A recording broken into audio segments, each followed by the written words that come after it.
I've been looking forward to this Media Watch all day because I hear the Beastie Boys are going to make an appearance, one of my favourite bands from way back when. James Creedon's here with all the stories, of course. François Fillon's new party has a rather unfortunate acronym. That's where you put all the letters together that they stand for, and it creates a funny name. A new word. Funny word. Take up the story, sir. All right, well, so there was a split. There's been a split in the UMP party. François Fillon announced this morning that he was, instead of having the UMP party, he was going to have the Rassemblement for the UMP party, which is RUMP, which is rump, which is bum, which is derriere, which is, all sorts of inconvenient meanings. Let's take a look online. This is what people are saying about it, if I could find the right tweet. Incroyable mais vrai, #rump, which means arse, basically, excuse me for saying that, in Danish, Swedish, Norwegian and English, let's be honest. And so people were imagining what the new logo of the Rump Party might look like, with Mr. François Fillon being a strong man in the place of the air, which reminded me of that. Do you remember that, Mark? That was when Mr. Romney got his wife and some grandchildren up on stage, and it didn't really work out so well, the whole money. Money.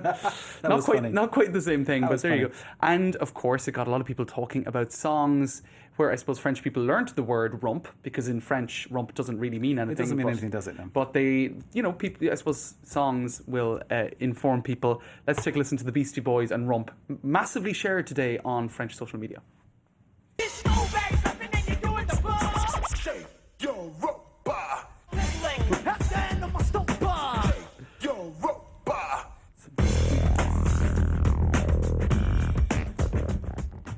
Shake your rump.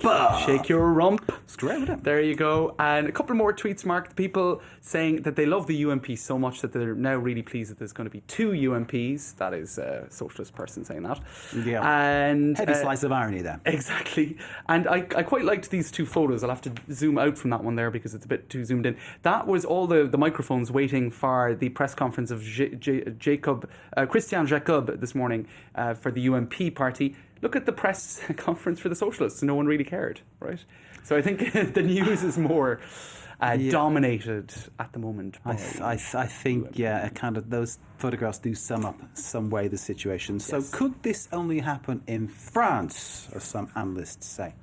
Well, that's what Denis... oops, kind of the wrong article here. It is Ted Stranger, an American journalist in Paris. He's saying this is a vaudeville or a farce, and only seuls les Français sont capables. Only French people are capable of this.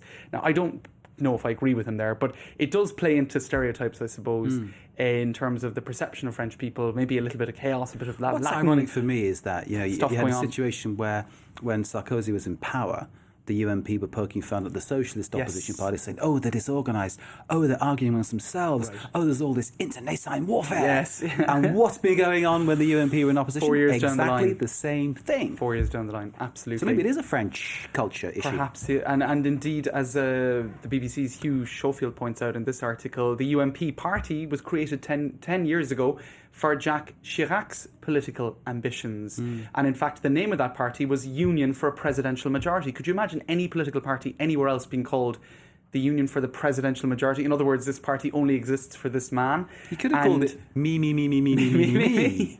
But then they changed the name of it from the Union for a Presidential Majority, from the Union to a Popular Movement, which kept the same acronym, speaking of acronyms, as we are today. Another insight there from Hugh Schofield. Good fella. There you go. Okay, finally, Boris Johnson. Keeping up with the tradition of inviting those who are tired of France to come and live in London.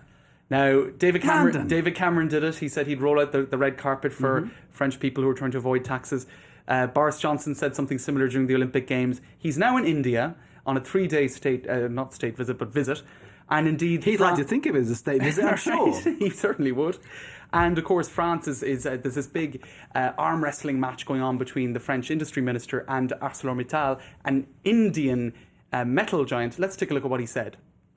I see the sans-culottes appear to have captured the government of Paris. I have no hesitation or embarrassment in saying to everyone here, venez à Londres, mes amis.